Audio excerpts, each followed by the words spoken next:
기도하겠습니다. 사랑과 은혜가 많으신 아버지 하나님, 주님의 은혜에 감사와 찬양을 드립니다. 아버지, 이 시간에도 우리와 함께하여 주시옵시고 우리가 진리를 알아가는 데 부족함이 없도록 도와주시옵소서. 사도 바울을 통해서 우리에게 로마서 8장까지를 깨닫게 해주시고 있사옵나이다. 정말 영의 신령한 것을 깨닫게 하시고 있고 우리가 복음 안에서 교제할 수 있게 하시니 감사드립니다. 하지만 이 시대는 우리 가족을 포함해서 많은 사람이 아직도 이 복음을 모르고 있사옵나이다. 정말 사도 바울의 말씀과 같이 내가 그리스도에게서 끊어질지라도 내 가족이, 내 친척이 구원을 받으면 그렇게 할 수 있다고 말씀을 하고 있사옵나이다. 우리도 늘 이 복음을 대할 때마다 정말 내 이웃과 친척들에게 이 복음을 전할 수 있도록 역사하여 주시옵소서. 그들에게 복음을 전해 그들이 하늘의 소망을 가지고 살아갈 수 있도록 도와주시옵소서. 모든 말씀 예수 그리스도의 이름으로 기도했습니다. 아멘. 로마서 9장 3절을 보겠습니다. 제가 읽어드리겠습니다. 나의 형제 곧 고르게 친척을 위하여 내 자신이 저주를 받아 그리스도에게서 끊어질지라도 원하는 바로라. 아멘. 큰 근심이 있습니다. 그리고 마음에 그치지 않는 고통이 있다고 말씀을 하고 있습니다. 사도 바울이 바리새인으로 있으며 복음이 없었을 때는 이런 근심도 하지 않았고 또 마음의 고통도 없었습니다. 그러나 그가 복음을 깨닫고 나니까 이제 이스라엘을 생각하면서 이 말씀을 하고 있습니다. 정말 그렇습니다. 이스라엘이 하나님에 대한 열심이 얼마나 대단했습니까? 차라리 하나님을 모르는 백성이라면 사도 바울에게 이러한 근심과 고통이 없었을 것이라고 생각하고 있습니다. 그러나 그들은 하나님의 선민으로 선택을 받아 나름대로는 모두가 하나님을 잘 믿고 있다고 하고 있지만 복음을 깨닫고 나니까 그들이 예수 그리스도의 말씀과 같이 마귀의 자식이었습니다. 이방에 복음을 전합니다. 그런데 정작 내 동족에게는 전할 수 없습니다. 우리 역시 마찬가지라고 생각을 하고 있습니다. 모르는 사람들에게는 복음을 전하고 있습니다. 그런데 정작 가장 가까운 사람에게는 이 복음을 전하지 못하고 있습니다. 내가 복음을 몰랐을 때는 그들이 하나님을 잘 믿고 있고 또 나 역시도 그런 것으로만 알고 있었습니다. 그런데 어떻습니까? 교회 안에서 저주를 받을 5처녀가 있고 축복을 받을 5처녀가 있습니다. 이 5이라는 숫자도 비유지 실제 그렇다는 것이 아니라 아주 적은 숫자만이 구원을 받는다고 말씀을 하고 있습니다. 이런 비유를 모르고 자기가 그래도 5 안에 있을 것이라고 막연한 기대를 가지고 하나님을 믿는다고 하고 있습니다. 우리가 복음을 몰랐을 때입니다. 5처녀가 누군지를 몰랐습니다. 1달란트를 받은 자가 누군지를 몰랐습니다. 그리고 염소가 누군지를 몰랐습니다. 그리고 바깥 어느 곳에 쫓겨나 슬피 울며 이를 갈며 울 사람이 누군지도 몰랐습니다. 그러나 그 사람들이 모두가 교회 안에서 율법을 지키고 있는 사람들이라는 것을 이제는 알게 되었습니다. 이 시대 교회를 보니까 어떻습니까? 사도 바울이 로마에 있는 성도들에게 보내는 편지를 보아서 잘 알겠지만 사도 바울이 이스라엘로 하여금 큰 근심이 있고 마음에 그치지 않는 고통이 있는 것과 같이 이 시대 역시 기독교라는 종교인으로 하여금 우리가 똑같은 심정으로 살아가고 있습니다. 유대인입니다. 그리고 이방의 기독교인입니다. 이 둘이 다른 것이 무엇이 있습니까?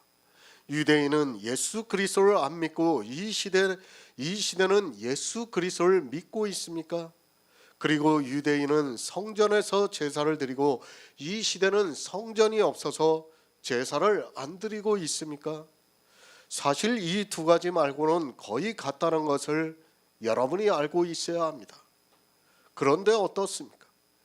이스라엘이 하나님을 안 믿었습니다. 그런데 이 시대 역시 복음에 복종하지 않고 있다고 성경에서 말씀하고 있습니다. 이스라엘이 하나님을 안 믿고 율법을 지킨 것과 이 시대 복음에 복종치 않은 것이 같다는 것을 여러분이 바로 알고 있어야 합니다. 그래도 초대교회는 낫습니다. 그때는 주님의 제자들이 있었고 주님으로부터 복음을 들었던 사람들이 많이 있습니다. 실제 사도행전에서 주님이 부활 승천하시고 난 후에 성령이 오셨을 때 120여 명이 있었다고 말씀을 하고 있습니다. 처음 오순절 성령이 임할 때 120명이 있었습니다.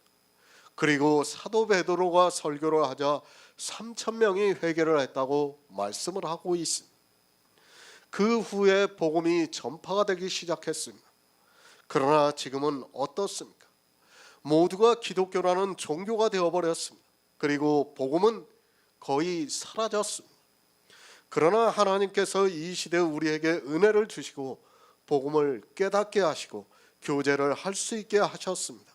우리가 신령과 진정으로 예배할 수 있다는 것은 오순절 성령이 임하는 역사보다 더 기적과도 같은 일이라는 것을 저는 믿고 있습니다. 우리에게 주신 은혜입니다. 다른 것이 기적이 아니라 우리가 복음 안에서 교제할 수 있는 것이 기적입니다. 늘 말씀을 드리지만 꿈과 같은 일이 우리에게 벌어지고 있습니다. 그러나 그 꿈이 우리에게는 너무도 큰 은혜이고 기적과 같은 일이지만 우리 곁에 있는 사람들을 보면 우리 역시 사도 바울과 같이 큰 근심이 있는 것과 마음에 그치지 않는 고통이 있을 수밖에 없습니다. 빤히 압니다. 복음을 모르는 그들이 어떻게 될지를 너무도 잘 알고 있습니다. 잠언에서는 소가 푸주로 가는 것과 같이 소년이 끌려가고 있다고 말씀을 하고 있습니다. 소가 푸주로 가면서도 모르는 것과 같이 음녀가 되어 있는 교회 안으로 사람들이 그렇게 들어가고 있습니다. 이제는 너무 잘 압니다. 그들의 결말을 너무 잘 알고 있습니다. 그렇기 때문에 가슴이 아프고 마음에 그치지 않는 고통이 있습니다. 우리가 복음을 모른다면 이런 마음이 있을 수 없습니다. 그러나 알기 때문에 그렇습니다. 그들이 불과 유황못에 들어간다는 것을 너무 잘 알고 있기 때문입니다. 솔직한 마음입니다. 차라리 예수 그리스도를 안 믿는다고 하면 낫겠습니다. 예수 그리스도를 믿지 않으면 특별한 형벌을 받지 않으니까 그나마 마음이 편안할 수 있습니다. 그런데 불과 유황못에 들어가야 하는 그들이 도리어 열심을 내고 있습니다. 그곳으로 한 사람이라도 더 끌어들이기 위해서 심지어는 눈물을 흘리면서 그들을 위해서 기도를 하고 기어이 끌어들이고 있습니다. 우리는 늘 그들을 생각해야 합니다. 비록 우리가 그들을 구원할 수 없을지라도 우리는 하나님께 늘 기도를 해야 합니다. 그리고 할 수만 있다면 그들에게 이 복음을 전할 수 있게 우리의 모든 것을 바쳐서라도 그렇게 해야 합니다. 사도 바울이 지금 그 심정으로 이 말씀을 하고 있습니다. 정말 안타깝습니다. 자기 혼자나 지옥으로 들어가지 왜 다른 사람까지 그렇게 열심을 내서 지옥으로 끌고 들어가는지 생각하면 할수록 안타깝습니다. 그런 일을 하면서도 자기들이 마치 큰 일을 하는 것과 같이 하나님께 영광을 돌린다고 하면서 간증을 하고 있습니다. 사도 바울의 믿음입니다. 성령으로 말미암아 그에게도 믿음이 있습니다. 그 양심이 성령 안에서 나로 더불어 증거를 하고 있다고 말씀을 하고 있습니다. 사도 바울이 참말을 하고 거짓말을 하지 않고 있다는 것을 내 양심이 성령 안에서 나로 더불어 증거를 하고 있다고 말씀을 하고 있습니다. 새 번역을 보겠습니다. 나는 육신으로 내 동족인 내 결례를 위하는 일이라면 내가 저주를 받아서 그리스도에게서 끊어질지라도 달게 받겠습니다. 나의 형제입니다. 사도 바울이 이방의 사도로 세우심을 받았습니다. 그리고 그는 늘 이방에 가서 복음을 전했습니다. 그러나 사도 바울은 내게 큰 근심이 있는 것과 마음에 그치지 않는 고통이 있다고 말씀을 하고 있습니다.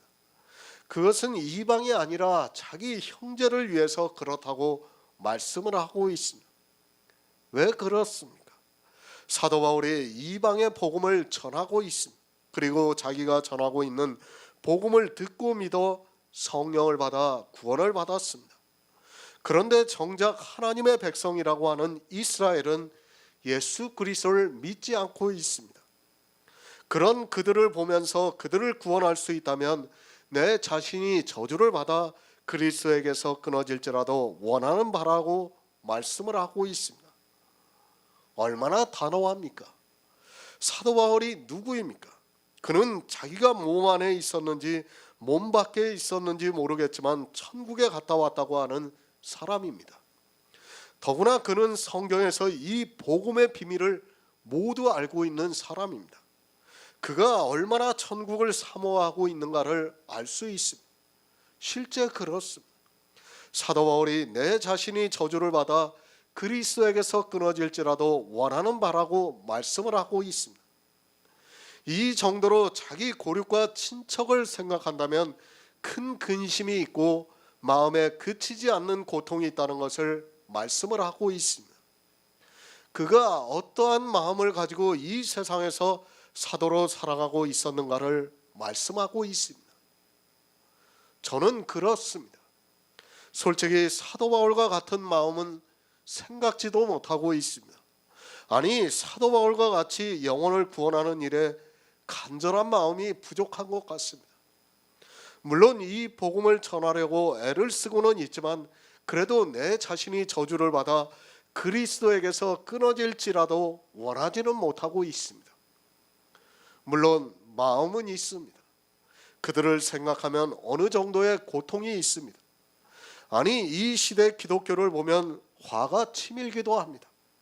그러나 그건 역시 하나님의 뜻이라고 생각하면서 그런지 몰라도 이런 마음까지는 들지 않고 있습니다.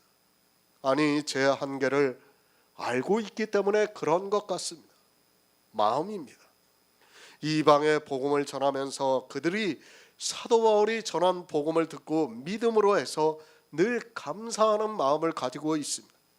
그러나 정작 자기 고륙과 친척들에게는 복음을 전하지를 못하고 있습니다. 아니, 그들은 이 복음을 들으려고도 하지 않고 있습니다. 그런 그들을 생각할 때마다 사도 바울은 마음에 그치지 않는 고통이 있었습니다. 내 자신이 저주를 받아 그럴지라도 그렇다는 말씀입니다. 물론 사도 바울은 저주를 받을 수 없습니다. 그러나 설령 그렇게 된다 해도 자기가 천국에 가지 못한다 해도 그렇다는 말씀입니다. 저주를 받는다는 말씀을 잘 이해하시기 바랍니다. 율법주의가 되어서 저주를 받는다는 것을 말씀하는 것이 아닙니다. 저주입니다. 율법주의자가 되어서 불과 유황못에 들어가는 것도 저주입니다. 그러나 사도 바울이 여기서 말씀하고 있는 저주는 그런 저주가 아닙니다. 단어를 같이 쓴다고 해서 마치 그 저주를 받는 것으로 생각하지 마시기 바랍니다. 사도 바울은 복음을 믿고 있습니다.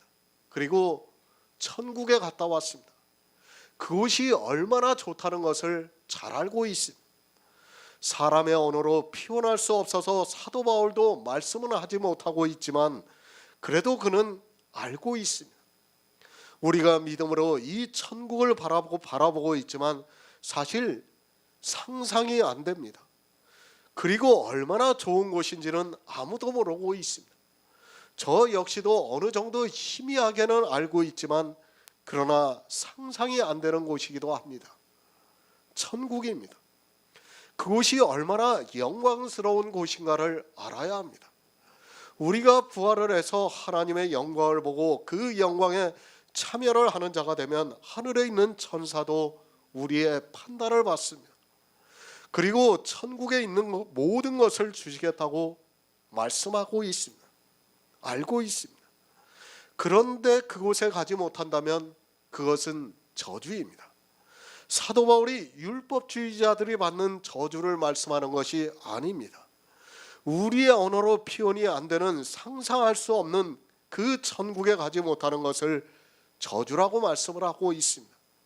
사도 바울은 이미 복음을 믿고 있었기 때문에 저주를 받을 수 없다는 것을 잘 알고 있습니다. 그러나 내 동족이 그 천국에 갈 수 있다면 내가 저주를 받아 그리스도에게서 끊어질지라도 내가 원한다고 말씀을 하고 있습니다. 왜 이 말씀을 할 수 있습니까? 이 시대는 천국과 지옥을 너무 모르고 있습니다. 사도 바울이 천국에 못 간다고 해서 그가 지옥에 갑니까? 그것이 아니라 사도 바울은 소멸이 된다는 것을 잘 알고 있었습니다.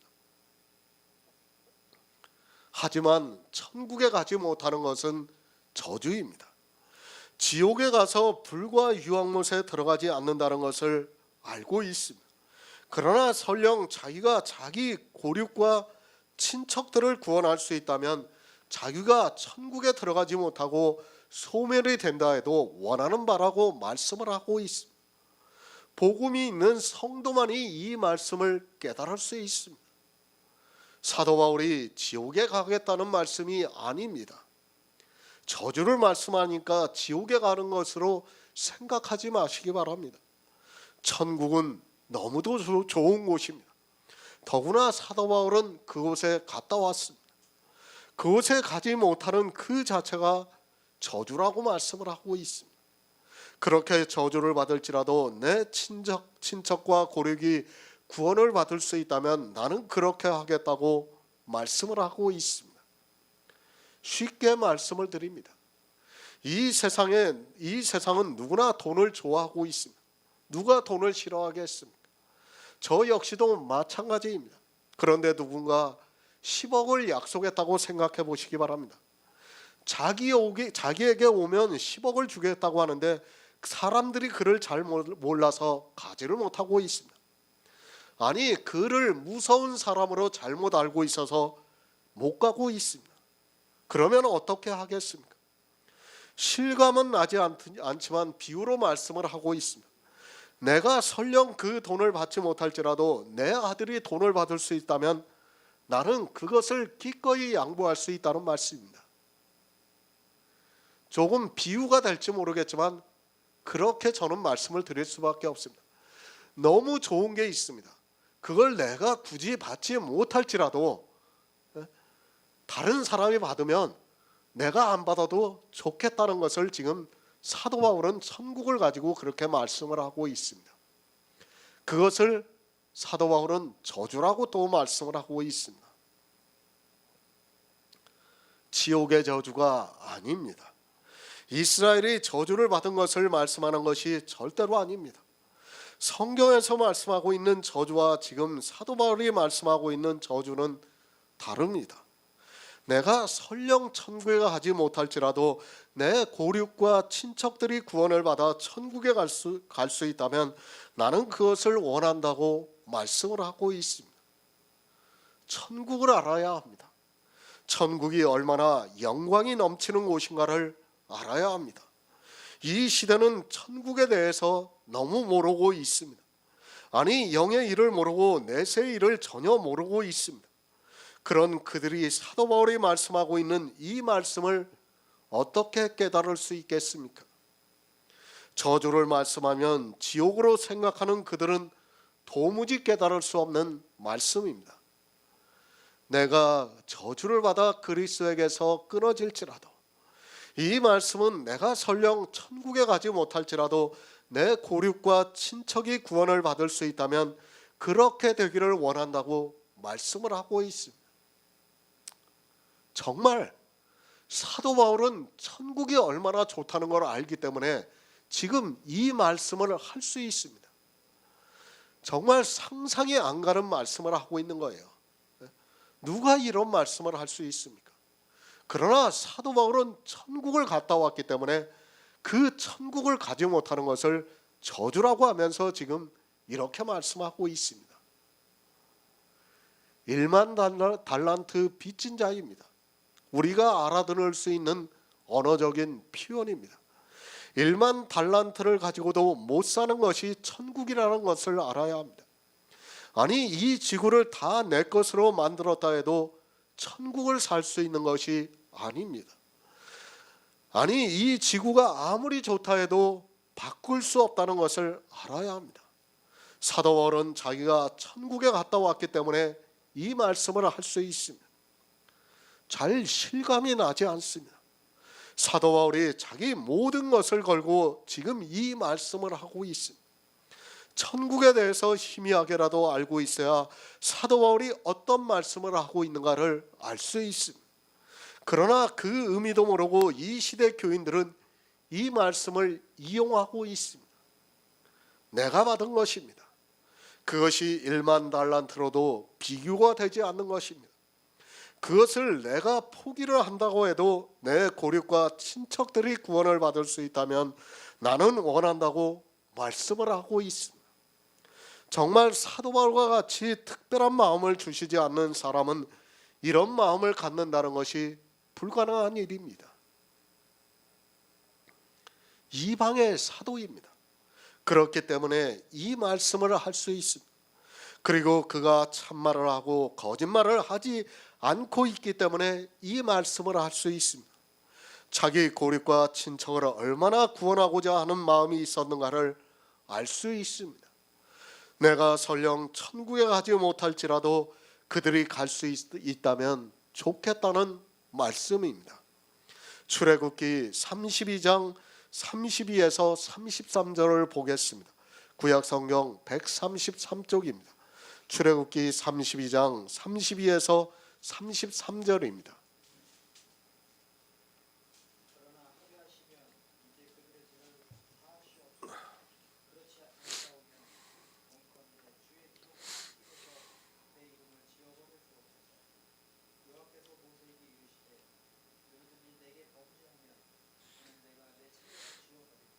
아멘.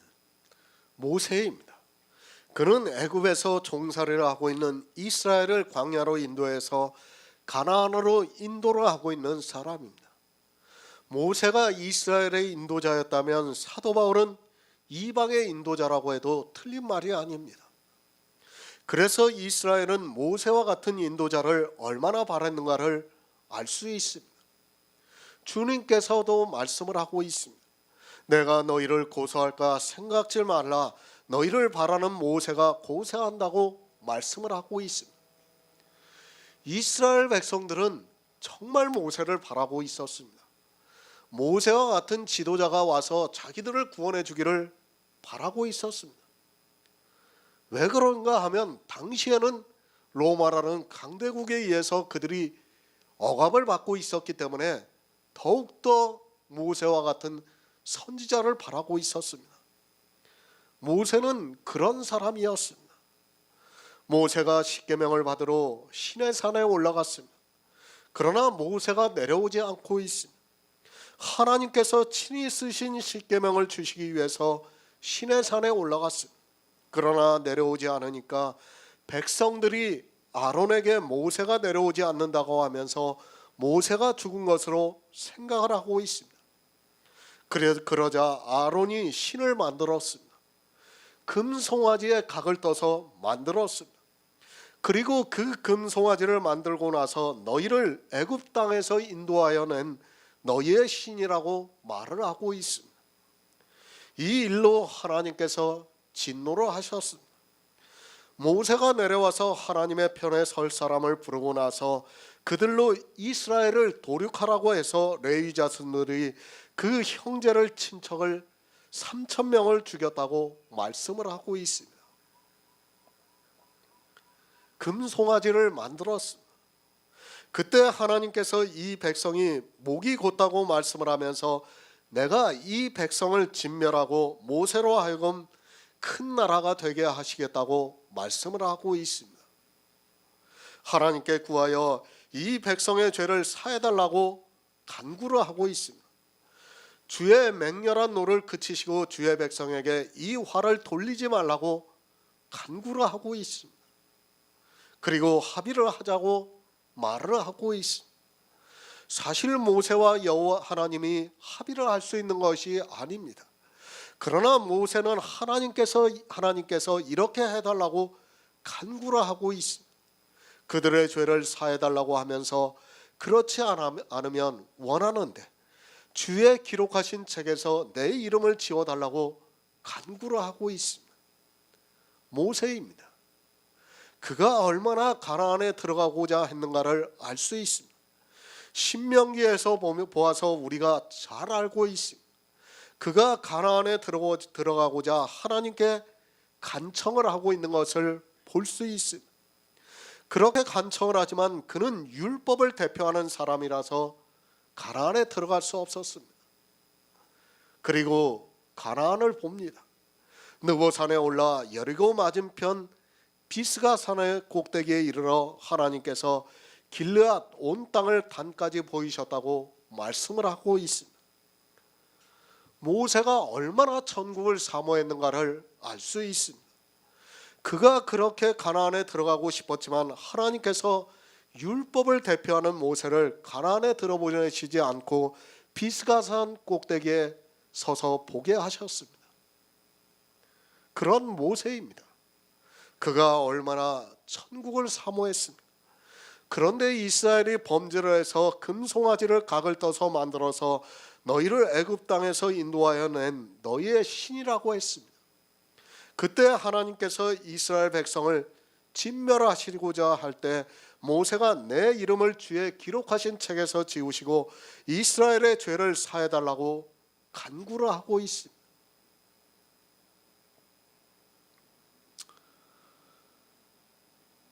얼마나 절묘합니까? 성경을 보면 가나안 땅에서 나온 이스라엘이 금송아지를 만들었습니다. 그 금송아지가 뭡니까? 하나님이에요. 하나님. 그들은 자기 눈으로 보는 하나님을 만들었어요. 이 시대도 똑같은 하나님을 만들고 있어요. 이따가도 다시 말씀을 드리겠지만 삼위일체라는 자기들의 상상에서 만들어낸 하나님을 만들어서 섬기고 있습니다. 그런데도 전혀 두려워하지를 않고 있습니다. 정말 성경은 그 당시의 이스라엘을 통해서 이 시대 똑같이 그렇다는 것을 말씀하고 있지만 사람들은 깨닫지를 못하고 있습니다. 이스라엘은 가나안을 몰랐습니다. 아니, 그들은 가나안에 들어가는 것을 싫어했습니다. 그래서 애굽에서 나온 20세 이상의 장년이 모두가 광야에서 죽고 말았습니다. 그러나 모세는 하나님이 주시는 젖과 꿀이 흐르는 땅을 사모했습니다.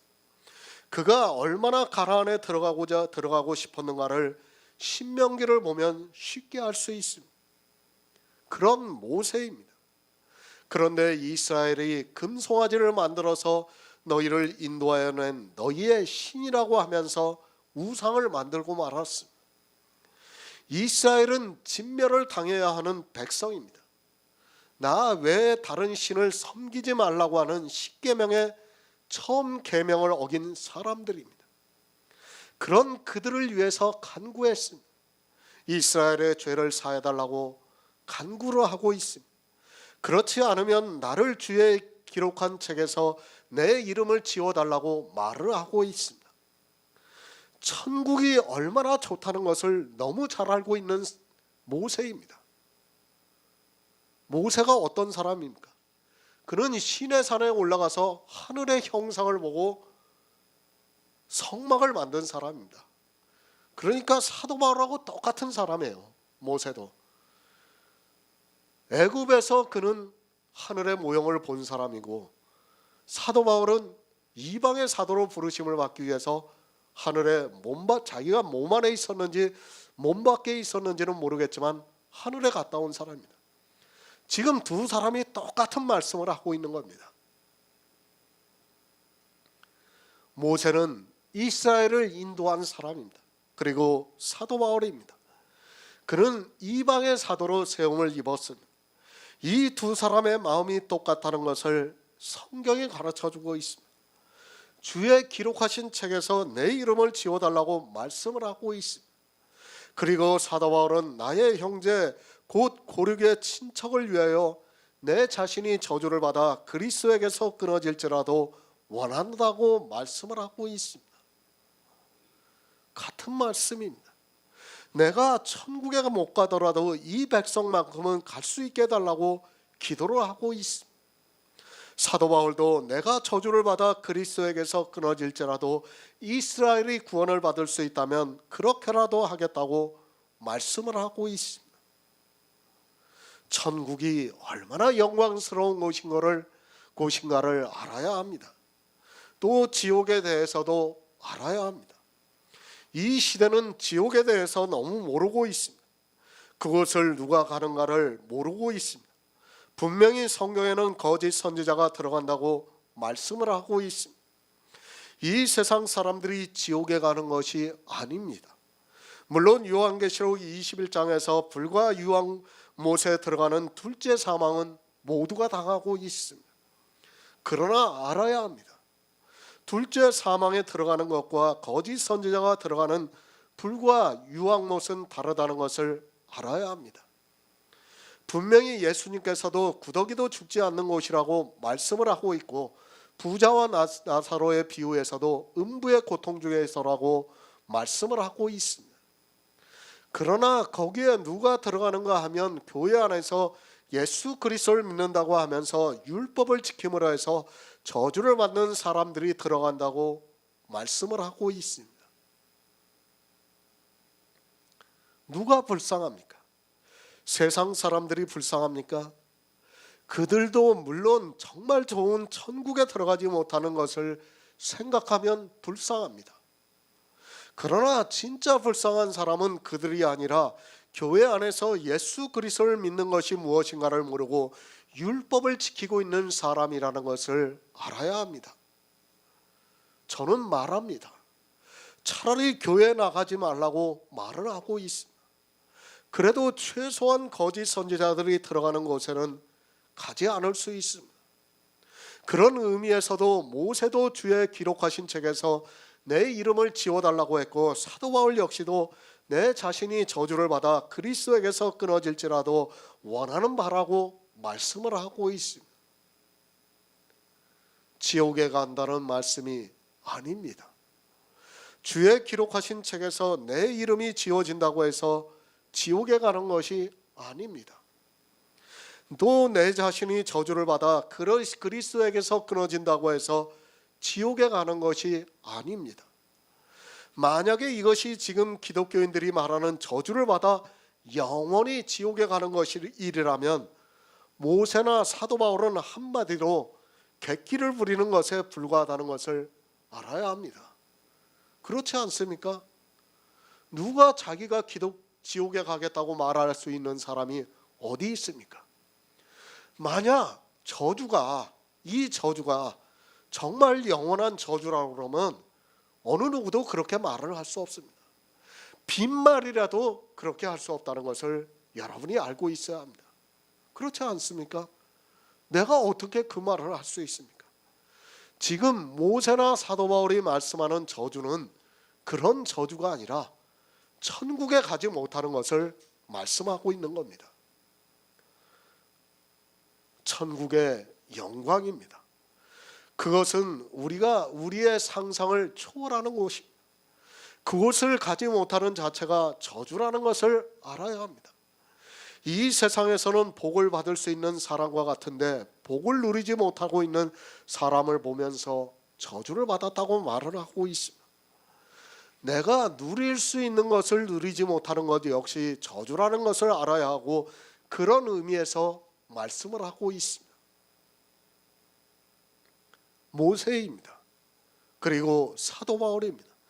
하나는 이스라엘을 애굽에서 인도해서 가나안으로 들어가게 한 사람입니다. 그리고 사도 바울은 이방의 사도로 세움을 입고 이방의 복음을 전한 사람입니다. 이 두 사람의 마음이 같다는 것을 성경을 통해서 우리에게 가르쳐주고 있습니다. 마찬가지입니다. 우리 역시 이런 마음을 가져야 합니다. 그렇다고 해서 우리가 그리스도에게서 절대로 끊어지지 않습니다. 그러나 설령 이런 일이 있다 해도 내 고륙과 친척이 구원을 받을 수 있다면 원한다고 말씀을 하고 있습니다. 천국이 얼마나 좋은 것이라는 것을 알고 있지만 그래도 내 고립과 친척이 구원을 받을 수 있다면 나는 그렇게 하겠다는 말씀입니다. 성경은 우리에게 많은 것을 깨닫게 해주시고 있습니다. 사람들이 사도 바울이 그냥 하는 말로 생각하고 있습니다. 그러나 사도 바울은 정말 진심으로 말씀을 하고 있습니다. 왜 그럴 수 있는가 하면 천국도 알고 있고 지옥도 알고 있기 때문에 이 말씀을 하고 있습니다. 그러나 이 시대는 천국도 모르고 지옥도 모르면서 객기를 부리고 있는 것을 볼 수 있습니다. 로마서 9장 4절을 보겠습니다. 신약성경 251쪽입니다. 로마서 9장 4절입니다.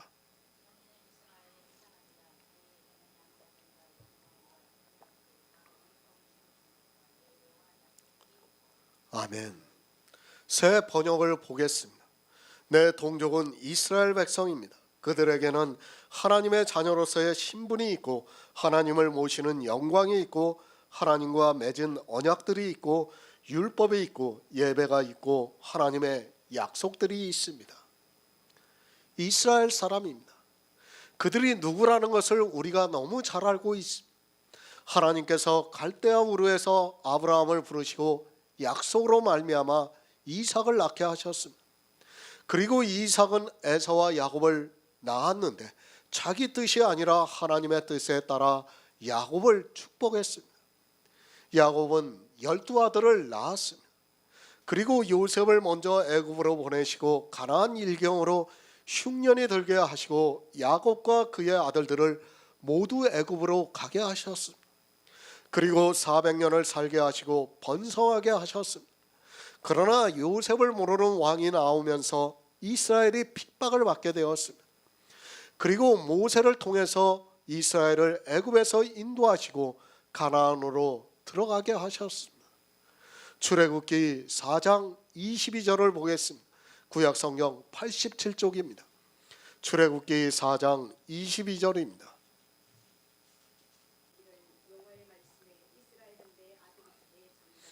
아멘. 저희는 이스라엘 사람이라. 출애굽기에서 이스라엘은 내 아들 내 장자라고 말씀을 하고 있습니다. 하나님께서 아브라함과 이삭과 야곱으로 더불어 언약을 해주셨습니다. 400년 후에 가나안 일경을 기업으로 주시겠다고 말씀을 하고 있습니다. 이스라엘 백성은 이미 그 조상들로부터 약속을 받은 사람들입니다. 이스라엘이 무슨 뜻입니까? 승리자라는 뜻이 있습니다. 야곱이 약복강가에서 하나님과 씨름하다가 이겼다고 해서 이스라엘이라는 이름을 주셨습니다. 그러니까 너는 이제 이긴 자라는 뜻으로 이스라엘의 이름을 주셨습니다. 그리고 그 백성에게 가나안 땅을 기업으로 주시겠다고 말씀을 하고 있습니다. 이스라엘은 하나님의 장자입니다. 어떻게 장자가 되었습니까? 이스라엘은 장자가 될 수 없었지만 야곱이 에서를 속이고 장자의 축복을 받았습니다. 저희는 이스라엘이라는 말씀은 저희는 하나님의 장자라는 말씀입니다. 지금 사도 바울은 실제 이스라엘을 말씀하고 있습니다. 이스라엘이 하나님의 백성이라는 것은 이방의 모든 사람이 다 알고 있습니다. 이사야 43장 1절을 보겠습니다. 구약성경 1019쪽입니다. 이사야 43장 1절입니다.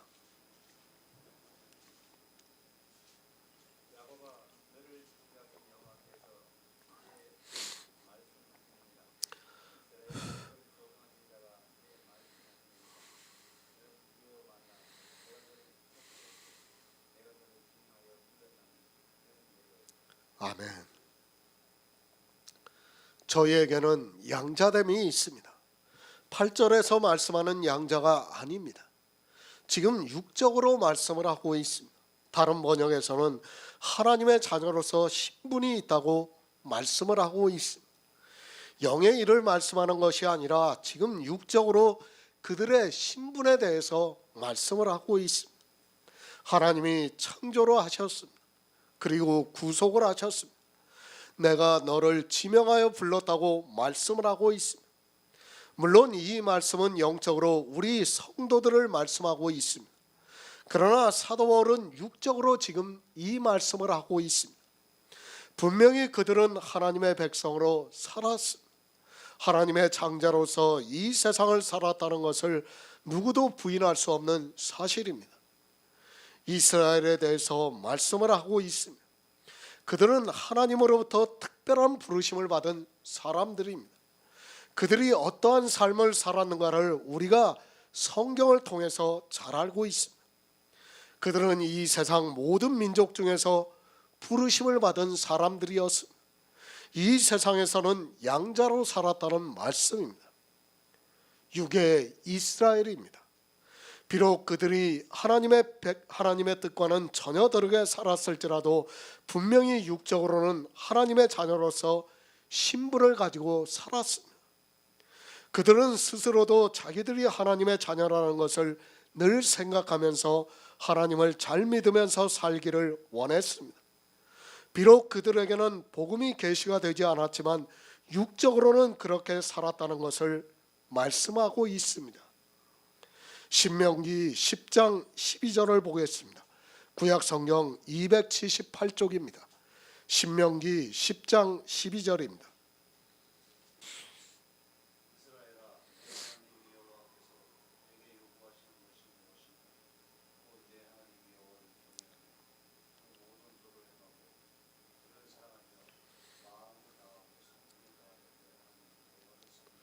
아멘.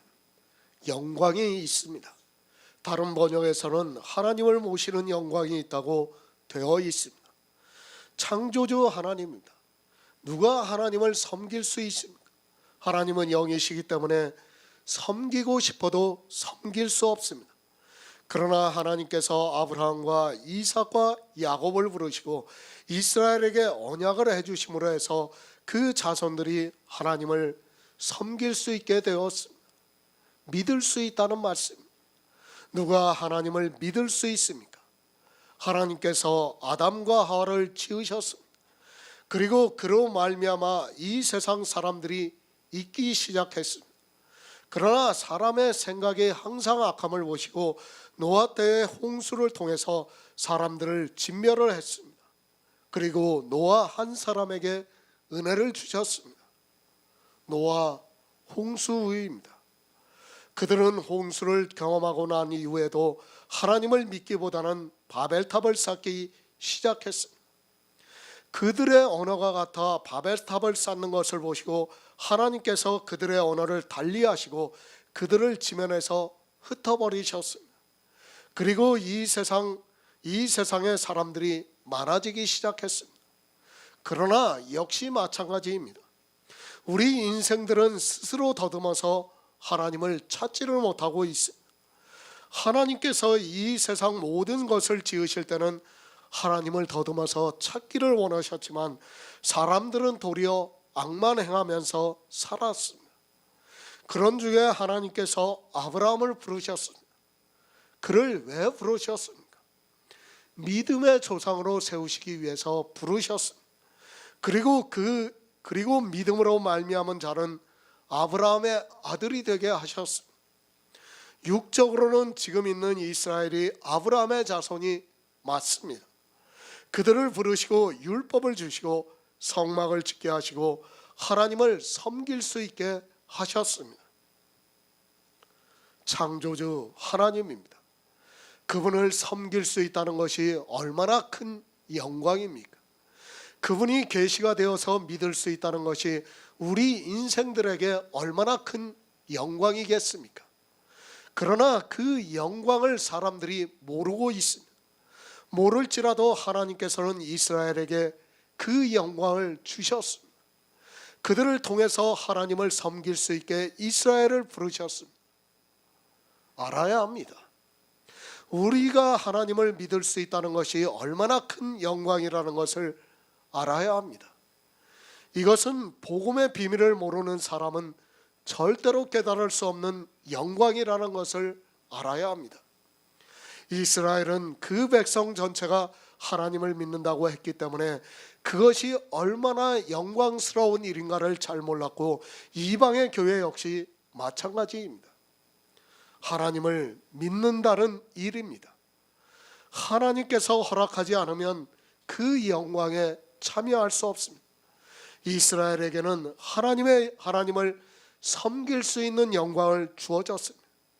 하나님께서 그들의 조상들을 통해서 언약을 하신 대로 이스라엘을 통해서 하나님을 섬기게 하셨다고 말씀을 하고 있습니다. 출애굽기 6장 4절을 보겠습니다. 구약 성경 89쪽입니다. 출애굽기 6장 4절입니다.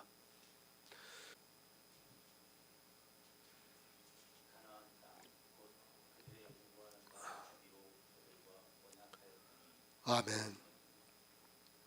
언약들이 있습니다. 그 중에 제일 가는 언약이 있다면 가나안 땅을 주시기로 언약을 했습니다. 하나님께서는 물론 이스라엘과 한 언약은 아니지만 그들의 조상을 통해서 언약을 하셨습니다. 이 언약들에 대해서 한 시간도 부족하다고 생각하고 있습니다. 내 백성이 되게 하셨습니다. 그리고 친히 이스라엘의 백성이 이스라엘의 하나님이 되시겠다고 말씀을 하셨습니다. 이스라엘에게 하나님께서 일방적으로 언약을 해주신 것이 많이 있습니다. 그리고 하나님과 이스라엘 사이에 맺은 언약도 있습니다. 하나님의 백성이 되게 하시고 친히 그들의 하나님이 되시겠다고 하는 그 언약이 얼마나 귀합니까? 하나님의 언약입니다. 누구를 통해서 하셨습니까? 어느 민족도 아닌 이스라엘을 통해서 하나님께서 언약을 하시고 그것을 이루어 주셨습니다. 물론 그 언약들은 다 그림자입니다. 그리고 비유입니다. 실제 문자적인 언약을 아는 것은 중요하지 않습니다. 그러나 사도 바울은 지금 하나님께서 이스라엘에게 하신 문자적인 언약들이 있다고 말씀을 하고 있습니다. 성경을 보면 알 수 있습니다. 하나님께서 이스라엘에게 여러 가지 언약을 해주셨습니다. 그러나 이스라엘은 하나님을 믿지 않았습니다. 이스라엘뿐 아니라 이 세상 모든 사람들은 하나님을 믿지 않고 있습니다. 왜 믿지 못하는가 하면 자기들이 하고 있는 행위를 보고 있기 때문입니다. 신명기 31장 24절을 보겠습니다. 구약성경 312쪽입니다.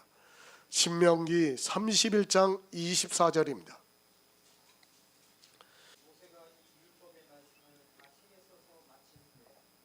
아멘.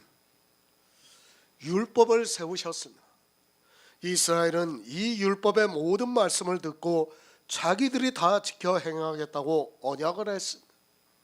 하나님께서는 이스라엘에게 이 율법의 문자 그대로 지키라고 주신 것이 아니지만 이스라엘은 모세가 낭독하여 들려준 율법을 자기들이 다 준행하여 지키겠다고 언약을 했습니다.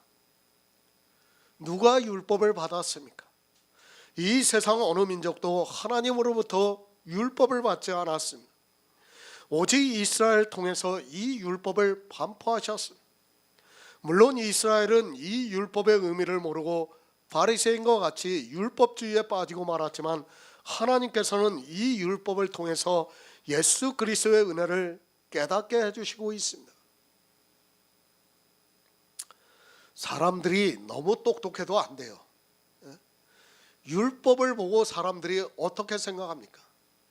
그래도 이제 기독교에서 깨어 있다고 하는 사람들은 세상적으로 신앙 서적 같은 걸 많이 봐요. 그리고 일반 서적도 많이 보고 있습니다. 그러면 처음에 자기가 배울 때는 어떻게 배웠습니까? 하나님께서 이스라엘에게 율법을 처음 반포하신 것으로 그렇게 배웠습니다. 아마 우리도 다 그렇게 배웠습니다. 그런데 어떻습니까? 세상적으로 법전을 들여다보면 그보다 더 앞선 것이 함무라비 법전이 있습니다. 이 하나님께서 모세를 통해서 율법을 반포하신 것은 기원전 한 1500년 전이에요. 그러면 함무라비 법전은 언제 있었냐면 한 1800년 전에 있습니다. 말하기 좋아하는 사람들은 그래요. 하나님보다 이미 율법이 먼저 있었다. 함무라비 법전이 먼저 있었다. 함무라비 법전도 어떻게 되어 있냐면 지금도 있을 거예요. 아마 돌로 새겨서 있어요. 그것도 아주 큰 돌로 이렇게 석상으로 해가지고 법전이 새겨져 있습니다. 뭐 십계명하고 큰 차이가 없어요. 도덕적인 계명들은 큰 차이가 없이 다 새겨져 있습니다. 그러면 어떻게 생각하냐면 하나님께서 그런 법전이 먼저 있었는데 마치 이것을 하나님께서 반포하신 것으로 기독교인들이 잘못 알고 있다. 그런 쪽으로 이야기를 하고 있어요. 그 법전이 먼저 있었으면 어떻습니까? 함무라비 법전 먼저 있었습니다. 그건 사실이에요. 역사적으로 있으면 어때요? 그러나 하나님께서 모세에게 십계명을 주신 것은 그런 법전이 아니에요. 그렇지 않습니까? 십계명이 그런 문자적인 계명이 아니란 말이에요. 무슨 계명입니까? 그 십계명에 하나하나 의미가 다 있다는 것을 말씀을 드렸지 않습니까? 그런데도 사람들은 이 계명을 보면서 마치 어떻게든 성경을 부정하려고 하는 사람들이 그렇게 이야기를 하고 있습니다. 참 안타깝습니다. 교회 안에서도 그런 사람들이 있어요. 그리고 기독교를 비판하는 사람들 중에는 그런 사람들이 굉장히 많이 있습니다. 그보다 미리 법전이 있었는데 무슨 하나님의 계명이 그렇게 중요하느냐고 말을 하고 있습니다. 그것은 사실이에요. 사실이지만 그러나 우리는 그런 문자적인 계명을 뜻하는 게 아니라 하나님께서 이 율법을 주셨을 때는 그것을 지키라고 주신 것이 아니라 그 의미를 알라고 주신 것이라는 것을 우리는 이제 깨닫고 있다는 겁니다. 제가 이제 그런 것을 한번 하나 여러분에게 이런 것도 알고 있으라는 뜻에서 말씀을 드린 겁니다. 율법입니다. 이 시대는 율법을 세우신 목적을 모르고 있습니다. 하나님께서 율법을 세우신 것은 하나님께서 친히 이 세상에 오셔서 그 율법을 완전케 하시기 위해서지만 사람들은 교회 안에서 그 율법을 자기들이 지키면서 하나님을 모독하는 일을 하고 있습니다. 십계명을 우리가 알고 있습니다. 함무라비 법전은 뭡니까? 사람이 지키는 계명이에요. 그렇죠? 그러나 우리에게 준 계명은 사람이 지키는 계명이 아니에요. 그렇죠? 틀려요. 계명 자체가 틀립니다. 그런데도 사람들은 어떻게 생각합니까? 같은 계명으로 생각하고 있습니다. 율법이 있었어요. 이스라엘 백성에게는 율법이 있었습니다. 율법이 있었지만 그들은 율법을 몰랐던 거예요. 함무라비 법전이나 모세의 계명이나 똑같은 걸로 생각을 했던 거예요. 그들은 똑같은 걸로 생각하니까 어떡합니까? 자기들이 문자적으로 지키려고 노력을 했던 겁니다. 그것이 악이라는 것을 모르고 그런 행위에 빠지고 말았습니다. 요한복음 4장 20절을 보겠습니다. 신약성경 148쪽입니다. 요한복음 4장 20절입니다.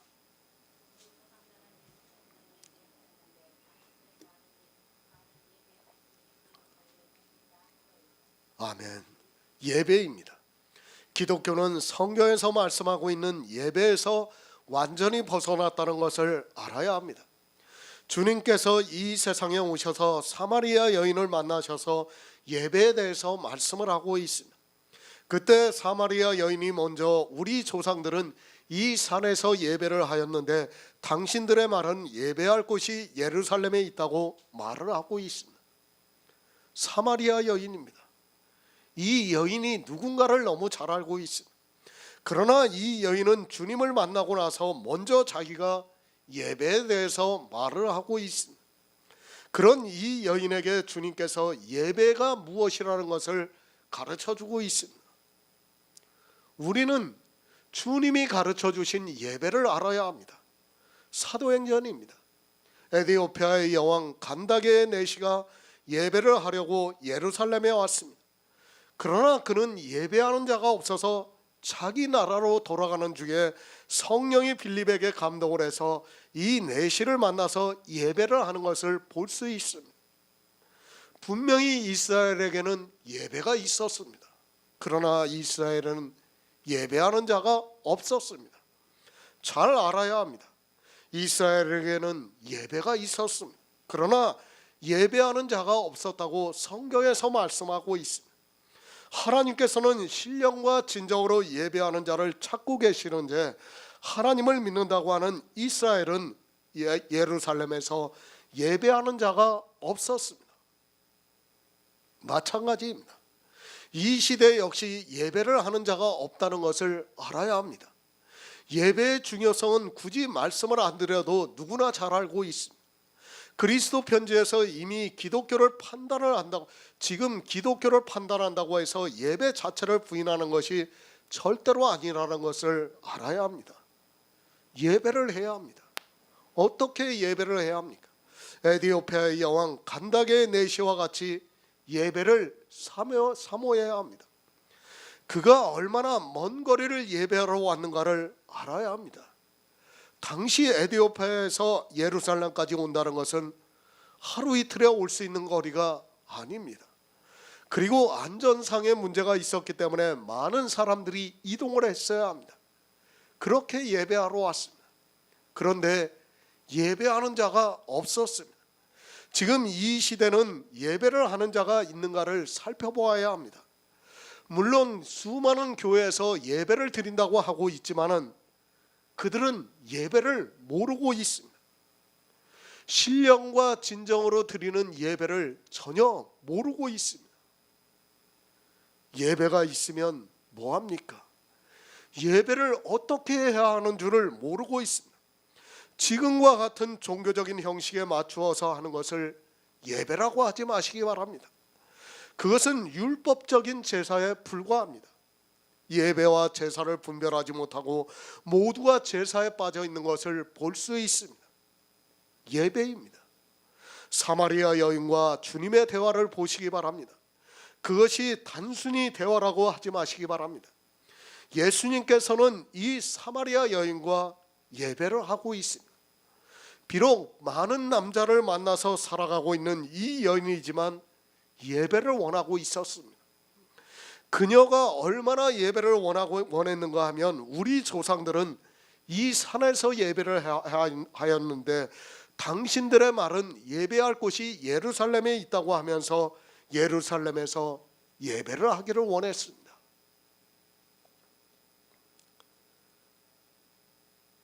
예수님이 사마리아 여인을 그냥 찾아왔다고 생각하지 마시기 바랍니다. 대화를 보시면 알 수 있습니다. 먼저 예배에 대해서 꺼내고 있습니다. 그만큼 이 여인이 예배를 사모했기 때문에 주님께서 이 여인을 찾아와 가지고 지금 예배를 하고 있는 것입니다.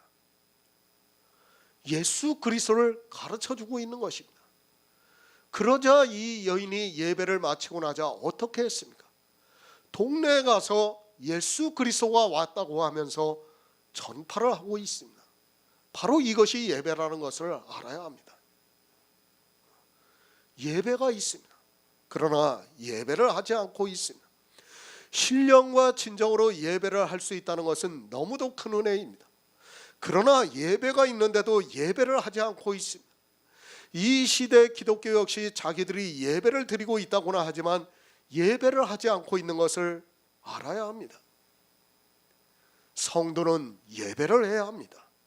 하나님께서는 이제도 신령과 진정으로 예배하는 자를 찾고 계십니다. 신령과 진정으로 예배하는 것이 무엇인가 하면 성경에서 예수 그리스도를 알아가는 것이 예배입니다. 사도 바울이 지금 말씀하고 있습니다. 이스라엘 자기 친척들을 생각하면서 율법이 있고 하나님의 그러니까 자기 백성이라는 게 있고 그 다음에 제사가 있고 예배가 있고 모든 것이 다 있는데도 그들이 하나님을 믿지 않고 있다는 것을 지금 말하고 있습니다. 왜 이 말씀을 하고 있는가를 알아야 합니다. 왜 이 말씀을 하고 있습니까? 경계를 하기 위해서 말씀을 하고 있습니다. 지금 이 시대를 살아가고 있는 우리에게 경계를 하기 위해서 이 말씀을 하고 있습니다. 마태복음 20장 2절을 보겠습니다. 신약성경 33쪽입니다. 마태복음 20장 2절입니다.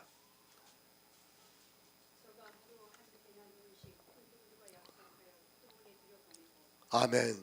약속들이 있습니다. 이 데나리온의 비유에 대한 말씀은 이미 말씀을 드렸습니다. 그리스도 편지에 있는 아카데미 강의를 보면 됩니다. 주님께서는 포도원의 일꾼들에게 한 데나리온을 약속하시고 그들에게 일을 시키셨습니다. 이스라엘이 먼저 들어갔습니다. 그리고 그들은 일을 했지만 망하고 말았습니다. 한 데나리온입니다. 일을 한 품삯에 대한 약속입니다. 그러나 이스라엘은 이 약속의 데나리온을 모르고 있었습니다. 이스라엘은 자기들과 약속한 것을 잊어버리고 그 이상을 바라고 있었습니다. 그들은 분명히 하나님의 백성으로 살았고 구원을 받을 것이라고 생각했습니다. 그러나 그들의 데나리온이 무엇입니까? 자기가 일을 해서 가려고 했습니다. 자기들이 주님과 약속을 했지만 주인과 약속을 했지만 그 약속을 지키지 못했습니다. 그런데도 그들은 더 많은 것을 얻고자 했습니다. 그러자 주인이 내 것을 가지고 가라고 하면서 이스라엘과 약속한 데나리온을 주고 그들을 쫓아버리고 있습니다. 그러나 나중 온 자는 은혜를 입었습니다. 주인이 일방적으로 한 약속을 믿고 일을 하고 난 후에 한 데나리온을 받았습니다. 나중 온 자들은 주님이 주시는 데나리온을 받았고 이스라엘은 자기들이 일한 싹스에 데나리온을 받았습니다. 분명히 이스라엘에게는 약속이 있었습니다. 그러나 그들은 약속을 몰랐습니다. 이 시대도 마찬가지입니다. 주님께서 우리에게 일방적으로 한 데나리온의 약속을 주셨습니다. 그 데나리온은 차별이 없는 하나님의 은혜입니다. 이 세상 모든 사람에게 동일하게 주시는 은혜입니다. 그 차별이 없는 데나리온을 받았기 때문에 우리가 구원을 받을 수 있습니다. 그러나 어떻습니까? 지금 이 시대 역시 교회 안에 이스라엘과 같이 처음 온 자들이 너무 많습니다. 차별이 없는 은혜를 받으려고 하는 것이 아니라 자기들이 일을 해서 싹쓸 받으려고 하는 사람들이 교회 안에는 너무 많이 있습니다. 분명히 알아야 합니다. 약속이 있습니다. 그러나 먼저 된 자가 나중되고 나중된 자가 먼저 된다고 말씀을 하고 있습니다. 그러니까 일을 해서 싹스로 천국에 가려고 하는 사람은 천국에 들어가지 못하고 주님이 주시는 차별이 없는 은혜를 따라 천국에 가려고 하는 사람만이 천국에 들어갈 수 있습니다.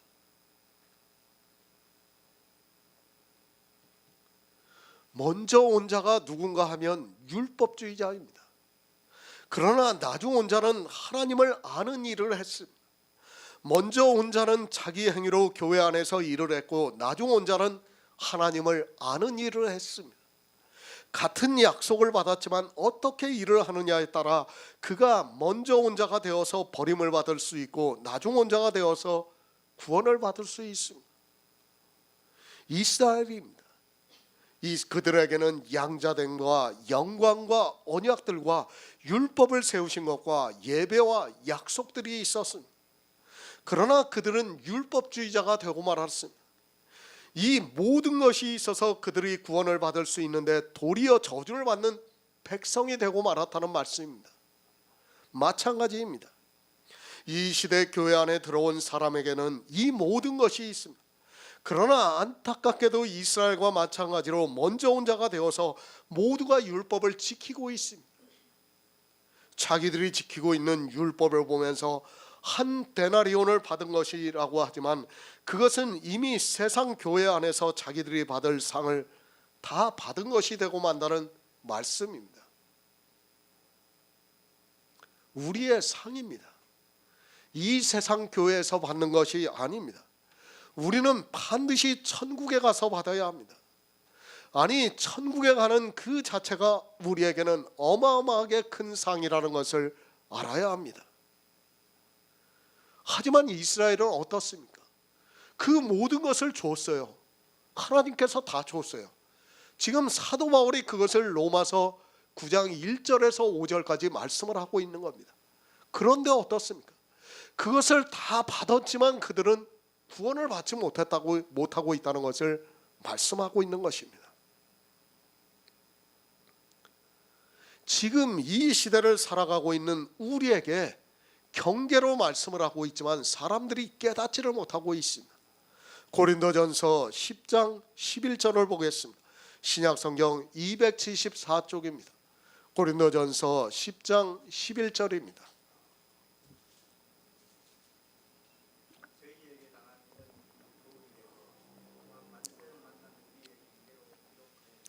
아멘. 저희는 이스라엘입니다. 고린도전서 10장은 이스라엘이 광야에서 왜 저주를 받고 가나안에 들어가지 못했는가를 말씀을 하고 있습니다. 그 말씀을 하고 나서 저희에게 당한 일이 거울이 되고 또한 말세를 만난 우리의 경계로 기록되었다고 말씀을 하고 있습니다. 지금 고린도전서 10장의 말씀하고 로마서 9장 1에서 5절의 말씀은 같은 말씀이에요. 같은 말씀을 하고 있지만 사도 바울이 다르게 말씀을 하고 있습니다. 이스라엘입니다. 왜 하나님께서 이스라엘을 부르셨습니까?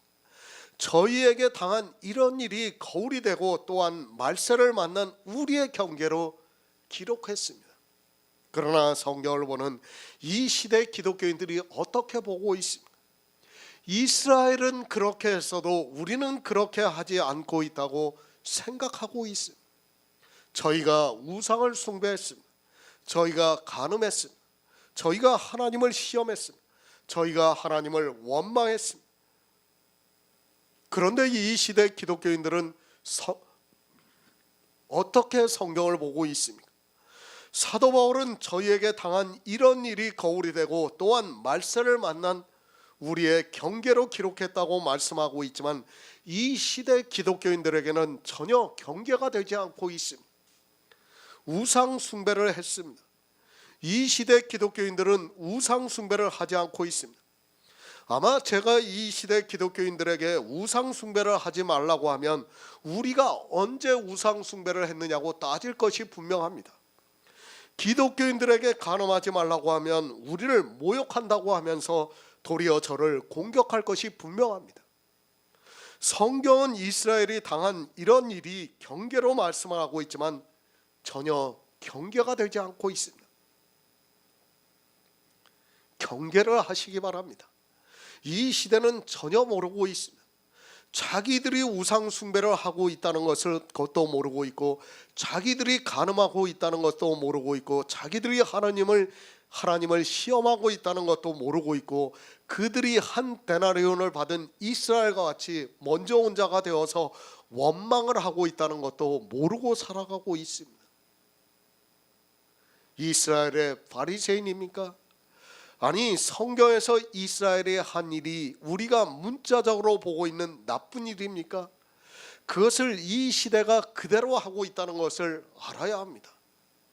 이스라엘이 광야에서 그렇게 하다가 모두가 죽고 말았습니다. 가나안에 들어가지도 못하고 광야라는 교회에서 죽고 말았습니다. 그뿐입니까? 가나안에 들어가서는 어떻습니까? 바알과 아세라를 섬겼습니다. 그 바알과 아세라를 이스라엘만 섬기고 있습니까? 그들만 바알과 아세라를 섬기고 있고 이 시대는 바알과 아세라를 섬기지 않고 있습니까?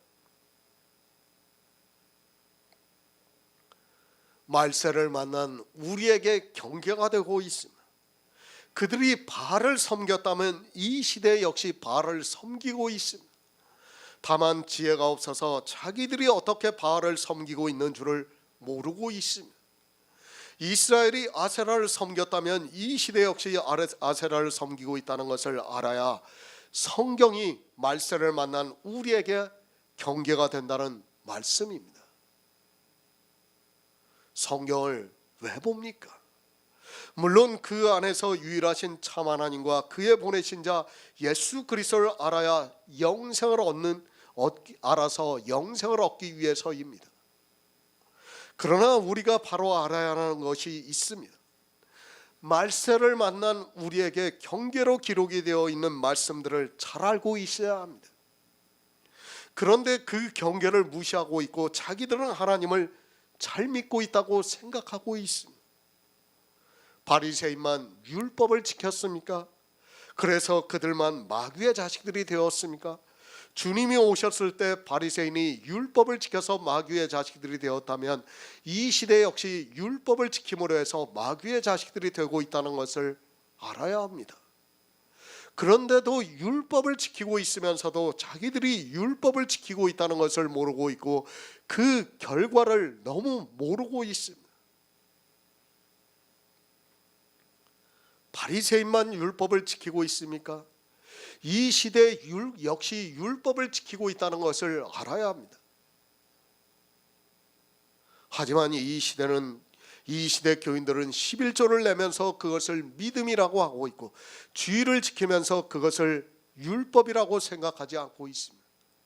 모든 것이 다 믿음이라고 말만 하면 믿음이 되고 있습니다. 지난주에도 제가 어느 목사한테서 전화를 받았어요.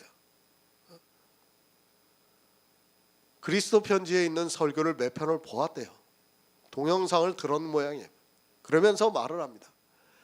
11조 때문에 우리나라 교회가 아주 엉망이 되었다고, 복음을 하는 사람이 너무 적다고 얘기를 해요. 제가 그 목사님하고 한참을 대화했어요. 겨우 11조 하나 가지고 자기가 복음이 있다고 생각하고 있어요. 주일은 율법이 아니에요. 교회에서 헌금하는 건 율법이 아니에요. 얼마나 어리석은 생각입니까? 그러면서 자기가 11조 하나를 안 하는 것으로 마치 복음이 있는 것으로 굉장히 큰, 자기는 다른 사람과는 다른 복음을 가지고 있다고 자부심을 가지고 있습니다. 아니에요. 복음이 있는 것이 아닙니다. 우리가 이때까지 진짜 복음을 계속 들어왔지만은 그런 율법 하나 버리는 거 가지고 복음이 있다고 해서는 절대로 안 됩니다. 그런데도 사람들은 그렇게 생각을 하고 있습니다. 거의 모든 사람이 그렇게 생각하고 있어요. 아니, 대부분의 사람들은 율법주의에 빠져 있고 그래도 깨어 있다고 하는 사람들은 자기들이 기존 교회에서 율법 하나 버리는 것을 보면서 복음이 있다고 생각하고 있습니다. 그렇죠? 구원파에서도 그랬을 거예요, 아마. 그죠? 기존 교회에서 안 하는 것들을 자기들이 하는 거, 안 하는 것 가지고 꽤나 복음이 있다고 생각하고 있습니다. 마찬가지입니다.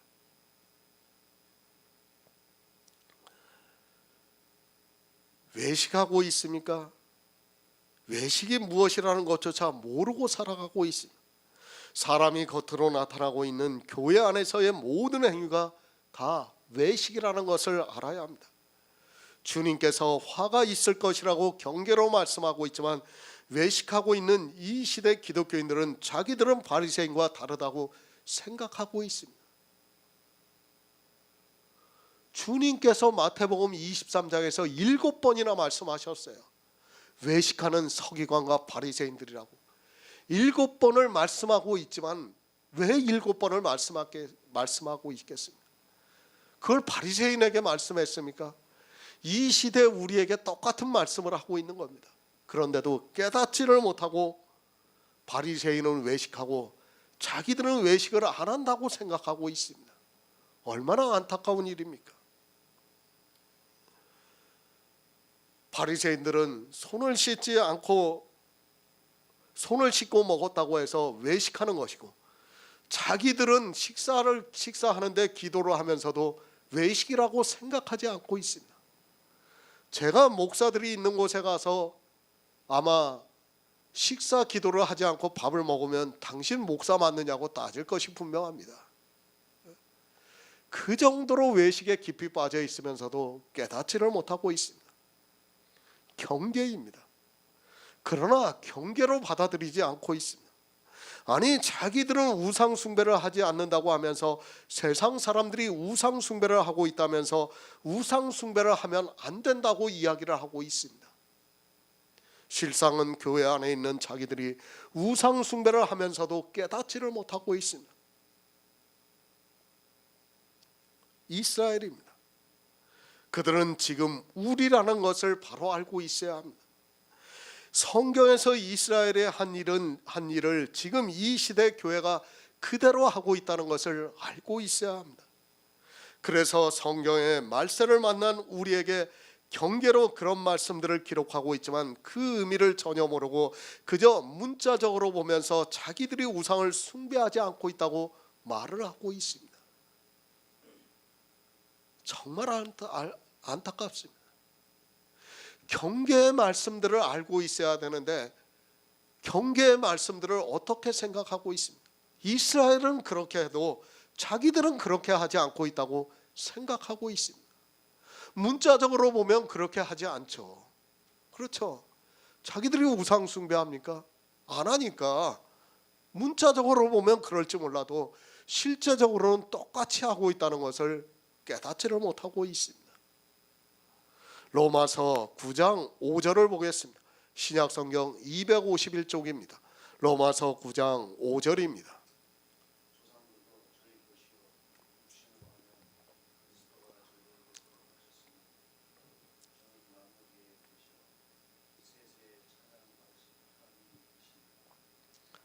아멘. 새 번역을 보겠습니다. 족장들은 그들의 조상이요 그리스도도 육신으로 그들에게서 태어나셨습니다. 그는 만물 위에 계셔서 영원토록 찬송을 받으실 하나님이십니다. 아멘. 조상들도 저희의 것입니다. 믿음의 선진들이 누구입니까? 아브라함을 비롯해서 이삭과 야곱 그리고 그 아들들을 통해서 이스라엘이라는 민족이 탄생이 되었습니다. 그 후에 수많은 선지자들이 그들에게서 났습니다. 성경은 이스라엘을 통해서 하나님께서 역사를 하신 말씀입니다. 아브라함입니다. 그를 믿음의 조상으로 세우셨습니다. 하나님께서 이 세상 모든 사람에게 믿음으로 말미암은 자는 아브라함의 아들이라고 말씀을 하고 있습니다. 그 아브라함이 누군가 하면 이스라엘의 조상이라는 말씀입니다. 얼마나 큰 자부심이 있습니까? 하나님께서 갈대아 우르에 있는 아브라함을 부르시고 믿음의 조상으로 세우셨습니다. 그런 조상이 있습니다. 하나님께서 아브라함을 부르시고 하늘의 뭇별들을 보라 내 자손이 이와 같으리라고 말씀을 하셨습니다. 그런 조상을 둔 이스라엘입니다. 이뿐이 아닙니다. 우리가 히브리서 11장을 보아서 잘 알고 있습니다. 거기에 기록이 되어 있는 믿음으로 말미암은 자들이 다 누구입니까? 바로 이스라엘의 조상이라는 말씀입니다. 우리나라도 족보가 있습니다. 그리고 문중이 있습니다.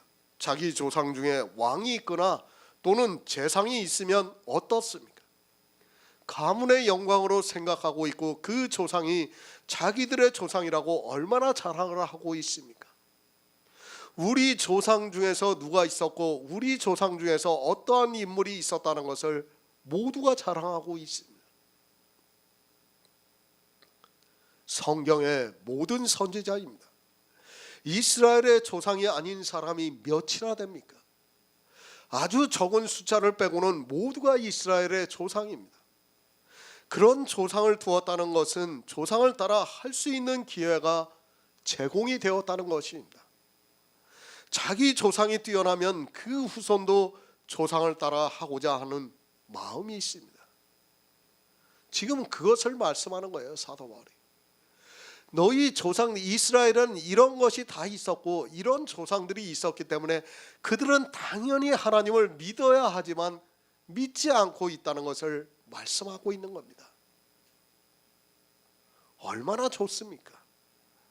그러나 그런 조상을 두고도 이스라엘은 조상들과는 전혀 다르게 살아가고 있는 것을 볼 수 있습니다. 사도들만 해도 그렇습니다. 이스라엘 사람이 아니었던 사람이 있습니까? 물론 후에 디모데나 디도 같은 사람들이 복음의 일꾼으로 직분을 맡은 자가 되었지만, 그러나 사도들만 해도 모두가 이스라엘 자손이었습니다. 왜 이런 말씀을 하고 있습니까? 그렇게 좋은 조건을 가지고 있었지만 이스라엘은 하나님을 믿지 못하고 율법의 행위를 하다가 저주를 받고 말았다는 말씀입니다. 수많은 믿음의 조상들이 있어서 그들이 구원을 받았습니다. 그 조상들이 하나님을 믿고 구원을 받는 그 동안에 이방인들에게는 거의 복음이 전해지지가 않았습니다. 그런 정말 좋은 조건이 있었지만 이스라엘은 구원을 받지 못했습니다. 지금 하나님께서는 사도 바울을 통해서 이방에도 그거와 같은 조건이 주어진다는 것을 알고 이 말씀을 기록하게 하신 거예요. 지금 우리나라만 해도 그렇습니다. 벌써 3대 4대가 됐어요. 복음이 전파된 지가. 그러니까 어떻습니까? 우리 할아버지가 믿었고 아버지가 믿었고 내가 믿은 게 돼요. 지금 그런 조상들이 있었지만 어떻게 됩니까? 교회는 더욱더 견고하게 이스라엘을 그대로 따라가고 있습니다. 지금 그것을 그대로 말씀해 주고 있어요. 그러나 사람들은 성경을 보면서도 깨닫지를 못하고 있습니다. 로마서 1장 3절을 보겠습니다. 신약성경 239쪽입니다. 로마서 1장 3절입니다.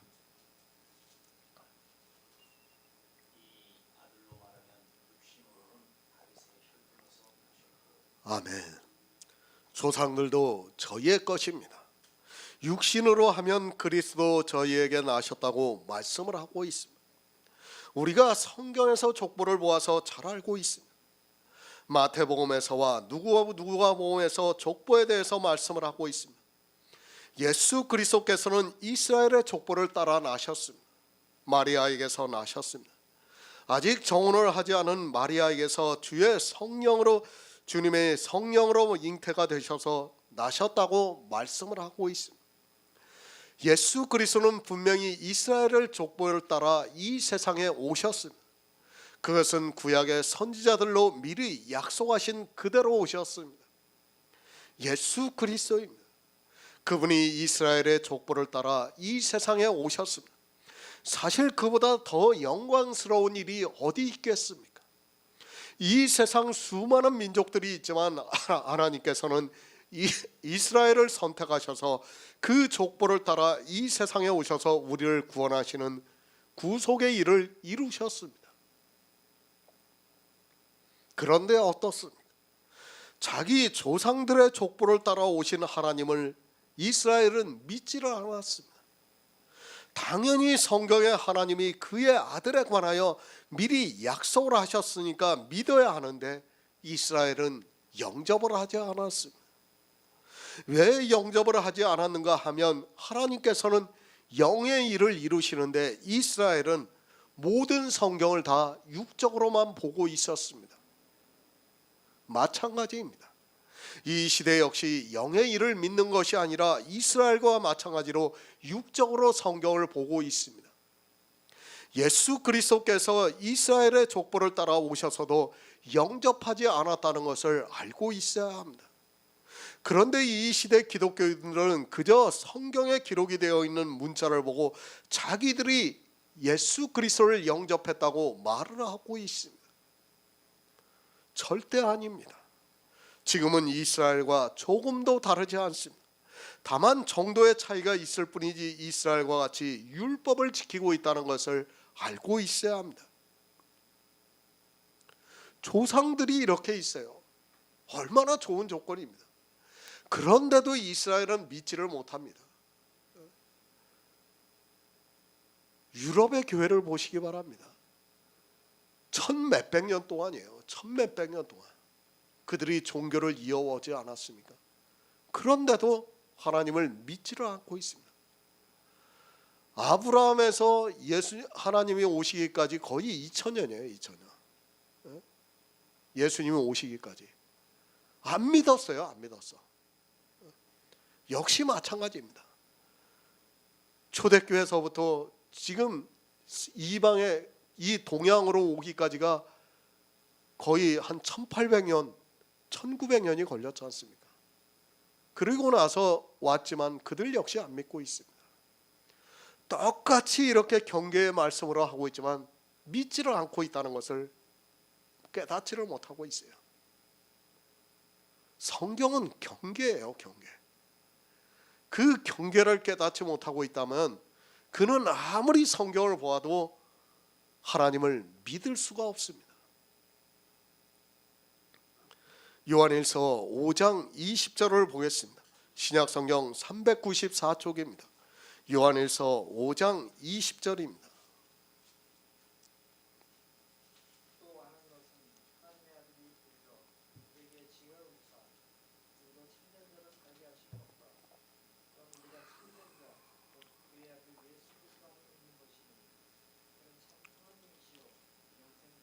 아멘.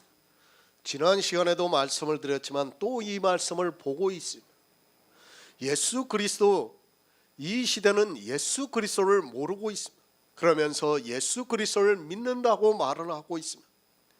삼위일체라는 교리에 모두가 묶여서 이제는 어느 누구도 그 삼위일체 교리에서 벗어나지 못하게 만들어 놓고 있습니다. 아니, 감히 그런 생각조차도 못하게 만들고 있습니다. 사도 바울도 그는 참 하나님이라고 말씀을 하고 있고 사도 요한도 참 하나님이라고 말씀을 하고 있습니다. 그런데도 하나님으로 믿지를 않고 있어요.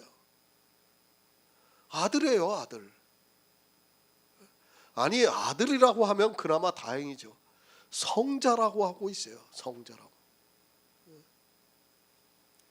유일하신 하나님입니다. 우리가 믿는 신은 유일하신 하나님이라는 것을 잊지 마시기 바랍니다. 하나님에 대해서는 이 말씀이 기초가 됩니까? 그런데 이 시대는 삼위일체 하나님을 믿고 있습니다. 성경이 한 권으로 책으로 나오기도 전에 아타나시우스라는 사람이 만든 교리를 가지고 삼위일체라는 이상한 신을 만들어 놓고 다른 신을 섬기고 있습니다. 저는 유일하신 하나님을 믿고 있습니다. 어느 누가 삼위일체라고 해도 저는 성경에 기록이 되어 있는 그대로 유일하신 하나님을 믿습니다. 아니, 이 세상 모든 사람이 삼위일체라고 해도 저는 유일하신 하나님을 믿을 수밖에 없습니다. 왜 그런가 하면 성경에 삼위일체의 하나님이 없고 유일하신 하나님만 있기 때문입니다. 예수 그리스도입니다. 그가 다른 이의 아들입니까? 성경 어디에서 다른 이를 말씀하고 있습니까? 그렇게 믿고 싶은 사람은 다 그렇게 믿으시기 바랍니다. 그러나 저는 유일하신 하나님을 믿고 있습니다. 왜 유일하신 하나님을 믿는가 하면 예수 그리스도 그분이 만물 위에 계셔 세세의 찬양을 받으실 하나님이시기 때문입니다. 성경 어디에서 위를 말씀하고 있습니까? 아무 데도 없어요, 위에 대해서.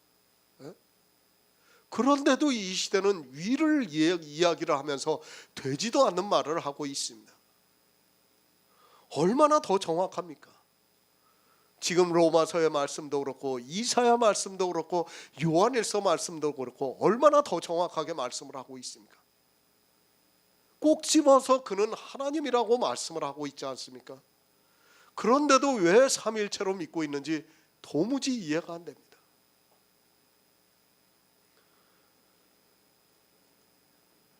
하나님입니다. 그는 예수 그리스도는 하나님입니다.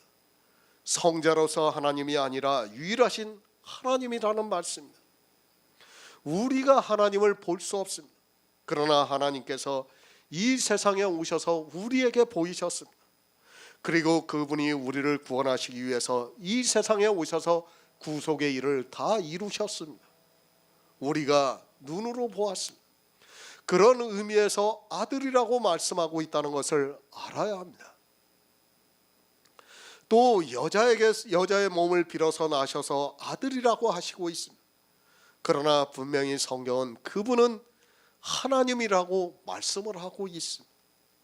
사도 바울도 저는 만물 위에 계셔 세세의 찬양을 받으실 하나님이시라고 말씀을 하고 있습니다.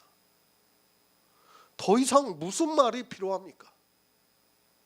저는 만물 위에 계셔 세세의 찬양을 받으실 하나님입니다. 성령을 보고 이렇게 지칭하는 말씀이 있습니까? 없어요. 성령을 하나님이라고 한 말씀은 한 군데도 없습니다. 그런데도 어떻게 하나님이라고 하는지 이해가 되지 않습니다. 사도 요한도 같은 말씀을 하고 있습니다. 그는 참 하나님이요 영생이라고 말씀을 하고 있습니다. 예수 그리스도는 참 하나님이십니다. 그런데 기독교라는 종교는 참 하나님이신 분을 성자라고 하면서 다른 위를 가지시는 하나님이라고 말을 하고 있습니다. 다른 위 자체가 이미 유일하신 하나님을 부정하고 있다는 것을 알아야 합니다. 성도는 누가 뭐라고 해도 성경에서 말씀하고 있는 유일하신 참 하나님을 믿고 있습니다. 삼위일체가 뭡니까? 한 하나님이 있고 서로 다른 위에 하나님이 있어가지고 삼위의 인격이 존재한다고 말을 하고 있습니다. 어디에 성경에 그런 인격을 말하고 있습니까? 인격이라는 단어조차가 없어요, 성경에. 그런 단어조차도 없는데 신학자들이라고 하는 사람들이 한 하나님과 서로 다른 하나님이 있어가지고 서로 다른 인격을 가지고 활동을 한다. 이게 말이 됩니까? 말이 안 되는 것을 말이 되게 하고 있습니다. 그러니까 말이 안 되니까 사벨리우스 같은 사람들은 어떻게 말합니까? 삼신을 얘기하고 있어요. 이제 또 서로 다른 신이라 이거예요. 그러면서 자기들끼리 삼위일체를 가지고 너는 삼신론이라서 안 되고 너는 양태론이라서 안 되고 그렇게 말을 하고 있는 겁니다. 얼마나 한심스러운 일입니까? 그냥 유일하신 하나님을 믿어버리면 되는데 말도 되지는 않아요. 신학교에 가서 물어보세요. 어느 교수가 이거에 대해서 명확하게 설명을 하고 있습니다. 설명을 못해요. 아무도 설명을 못해요. 그저 인격이라는 아주 고상한 단어를 써가지고 서로 삼위의 인격이 있어가지고 하나님도 인격이 있고 예수님도 인격이 있고 성령도 인격이 있어가지고 서로 상호작용을 한다고 얘기를 하고 있습니다.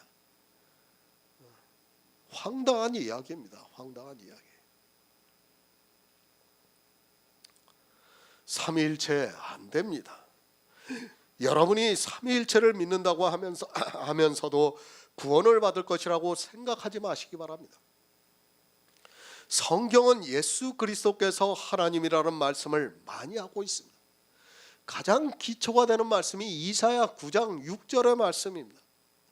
그 말씀을 사도 바울이 로마서에서 아들로 인정이 되셨다고 하면서 확실하게 정의를 내려주고 있습니다. 그는 참 하나님이시요 영생입니다. 왜 그런데 예수 그리스도를 성자라고 합니까? 아들이라는 표현의 의미를 알아야 하는데 사람들은 자기 이성을 가지고 성경을 보니까 가장 기초가 되는 하나님을 모르고 있습니다. 그런 그들이 교회 안에서 다른 신을 섬기면서 영생을 얻었다고 말을 하고 있습니다. 영생입니다.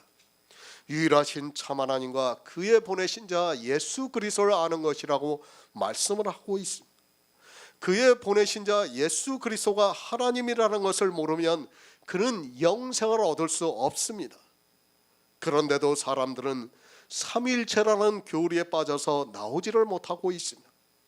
그는 하나님입니다. 만물 위에 계셔 세세의 찬양을 받으실 하나님입니다. 예수 그리스도는 우리가 믿는 유일하신 참 하나님이라는 것을 믿으시기 바랍니다.